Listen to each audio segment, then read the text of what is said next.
Simple and easy chocolate mug cake ఎలా చేసుకోవాలో చూద్దాము. ఇది 5 మినిట్స్లో అయిపోయే రెసిపీ అండి. పిల్లలు కూడా చాలా ఇష్టపడతారు. ఇది మైక్రోవేవ్లో చేసుకుందాము. ఎలా చేసుకోవాలో ఇప్పుడు చూద్దాం. దీనికోసం ఒక మైక్రోవేవ్ సేఫ్ బౌల్ తీసుకుని అందులోకి 1 టేబుల్ స్పూన్ గీ కానీ ఆయిల్ కానీ వేసుకుని 1 టేబుల్ స్పూన్ కోకో పౌడర్ వేసుకుని బాగా మిక్స్ చేసుకోవాలి.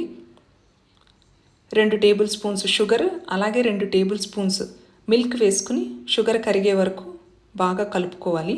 ఇందులోకి 2 టేబుల్ స్పూన్స్ మైదా పిండి, 1/2 టీ స్పూన్ బేకింగ్ పౌడర్ వేసి అన్నీ బాగా మిక్స్ చేసుకుని మైక్రోవేవ్లో 1 మినిట్ ఉంచితే గనక మన మగ్ కేక్ రెడీ అయిపోతుందండి. 1 మినిట్ కన్నా ఎక్కువ టైం ఉంచొద్దండి, కేక్ డ్రైగా అయిపోతుంది. మీరు ఈ రెసిపీ తప్పకుండా ట్రై చేయండి. Easy and simple snack kids కోసం. మీకు ఈ వీడియో నచ్చినట్టయితే లైక్ చేయండి, షేర్ చేయండి, సబ్స్క్రైబ్ చేసుకోండి. Thank you.